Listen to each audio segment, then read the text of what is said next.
Nous sommes au quartier Kisanga, dans la commune annexe, précisément dans les installations de l'école primaire Taoui, qui est en perte de sa beauté et ses bâtiments plongés à chaque tombée des pluies dans des inondations énormes et qui handicapent la formation des élèves.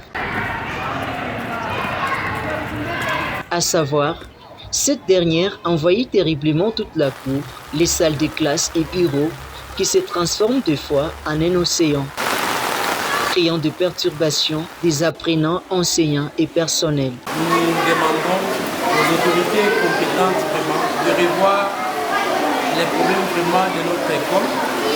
C'est une école vraiment ancienne de l'époque coloniale qui a déjà duré, mais il y a un problème de banc. Nous avons un problème de banc dans notre école et aussi un autre problème, c'est l'eau qui stagne, l'eau stagnante là-bas. De ce côté derrière, il y a quelqu'un qui avait construit son dépôt. Jusque-là, il a même barricadé les passages pour que l'eau puisse commencer à passer. À entendre les responsables de l'école, l'établissement Moutachi serait le grand problème duquel résulte de cette situation chaotique. L'eau stagne toujours dans la cour et pendant cette période, on n'a pas le temps même de laisser les enfants de se récréer à cause de l'eau qui stagne. Nous demandons vraiment aux autorités compétentes vraiment de revoir les cas de cette école. La situation d'abord devant, nous vivons vraiment cette école traverse des moments chaotiques, on n'a pas de bancs. Presque dans les salles, voyez comment les enfants occupent. Tant qu'elle restera ainsi, qu'il n'y aura pas de pistes, de solutions, et Pétaoui fait issue des secours. Mesdames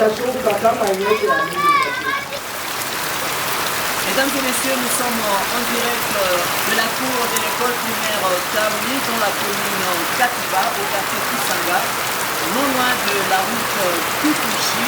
Cette école vit dans des conditions inhumaines et les corps enseignants et les directeurs qui lancent des messages pour que la solution soit trouvée avant que le pire n'arrive. Car les élèves qui sont dans cette école, demain, ils seront de grands messieurs, ils seront de gouverneurs, de députés. Ils auront une lourde tâche, une lourde mission de diriger ce pays dans des conditions qu'il se doit. Thierry Chibangu, Pamoja Canal Télévision. Le manque de nettoyage de caniveaux pendant cette période de forte pluie est à la base de la destruction de plusieurs routes principales dans la ville de Lubumbashi. C'est le cas de la route Laurent-Désiré Kabila, au niveau de Moulin d'Or et Mokap dans les alentours du marché Mimboulou. Nous sommes entre les quartiers Kisanga et Badolite. Les tranchées sont bouchées par les eaux de pluie et de bouteilles en plastique par manque de curage et d'entretien. Cette situation met en danger les habitants de ces coins, exposant aussi de diverses maladies.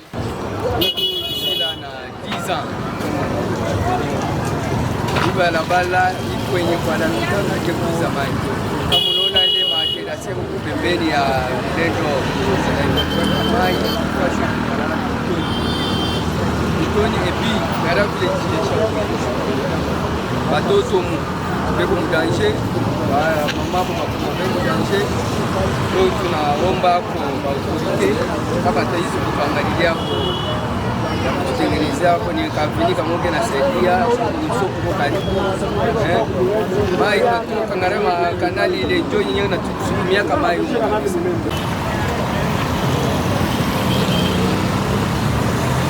Pour mettre fin au bouchage, la population appelle les autorités de leur venir en aide en mettant un système de gestion de déchets de bouteilles en plastique.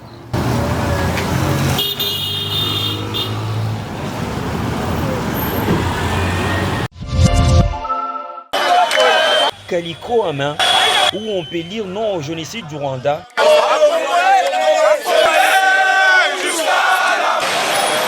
Quelques centaines de jeunes ont manifesté à Lubumbashi et dans la province du Haut-Katanga.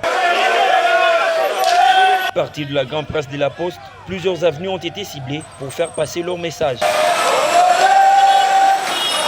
Le manifestant scandant ainsi non à l'appui des États-Unis d'Amérique au Rwanda, l'agresseur principalement pointé du doigt par la République démocratique du Congo. congolais jusqu'à la mort, c'est notamment les chants entonnés par le manifestant pour démontrer leur mécontentement à ce qui se passe à l'est de la RDC.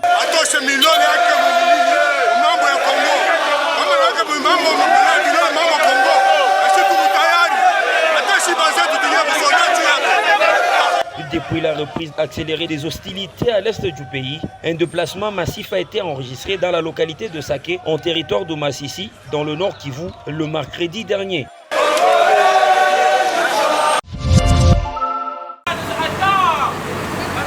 Nous sommes dans la cité Jekamine, plus précisément au croisement des avenues Kongolo et Lubefu, à côté de l'Institut technique Kitendo, dans la commune de Lubumbashi.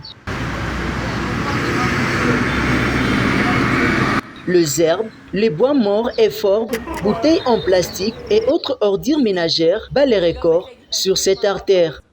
Juu ya Ibalabala, avenue Kongolo, on a remarqué que tellement buchafu bunapita sana mui avenue yote hii, donc ni kuanzia kule kumwanzo avenue tim paka donc avenue yote mjima ya avenue Kongolo tuna remarqué buchafu bunapita sana, ni kule tunalomba ba autorité bakuye kwa kutuangalia kwa mambo ya Ibalabala. En plus dès qu'il est bushiku bukifike hivi beko na agresser bantu paka mui Balabala moya parce que tellement mayani napita sana, hakuna moyen. On peut t'agresser, même à partir de 18h comme ça, on t'agresse. Même attends en plein jour comme ça, 12h, 13h, même à n'importe quelle heure. Surtout vu que on a constaté que un peu sous l'air, c'est ça mon quartier, on t'agresse comme ça. Bien que le ministre provincial de la Santé publique a lancé officiellement la campagne de lutte contre l'épidémie de choléra, ici, on dirait le message est tombé dans les oreilles des sourds. Voilà pourquoi on a fait appel aux autorités. Vraiment, nous sommes à la Jekamine, sur l'avenue Kongolo, devant l'école Kitendo PP. Les services d'environnement et de l'hygiène sont appelés à visiter ces lieux, ainsi mettre au parfum les autorités communales compétentes afin de prendre des dispositions palliatives avant que les pires n'arrivent.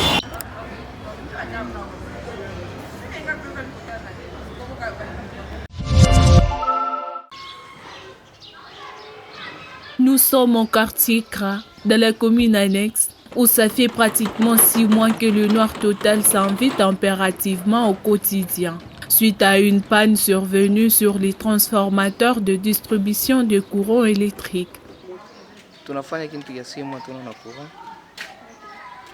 Depuis ilikachikaka banasema transport na Lungula tina leo yetu yapata moto bana weka transport nyingine mais na leo hii hatuyapata solution ya moto. On ne sait pas comment on va faire juu ya moto. Moto tunalala maushi, souvent tunalala maushi dans l'obscurité totale, dans l'insécurité totale. Hein? Avons plaidé, avons vu tout ce qu'on pouvait voir, mais rien n'est fait. On nous a fait un petit geste, on nous a amené le transport sans le disjoncteur qui est vraiment problématique. Quoique le dit transformateur a été remplacé, mais les problèmes s'y posent au niveau des manques de disjoncteurs pour alimenter cette partie de la ville. Les autorités qui nous suivent et compétentes pour résoudre ces problèmes vont nous faire sortir de ce noir. Nous sommes là, nous payons nos factures, ils peuvent venir le vérifier. On est en ordre, qu'on nous aide. Non simplement pour le courant, même pour nos routes abandonnées, dont le chantier a été abandonné. Maintenant, ce sont des rivières. Hein? Des dépotoirs qui nous amènent tous les jours la maladie. Et c'est un dépotoir de la ville, de la mairie. Donc on veut que nous, les habitants du CRA, nous puissions mourir. Il faut le fermer. C'est au milieu de la ville. Un dépotoir ne peut pas rester au milieu de la ville.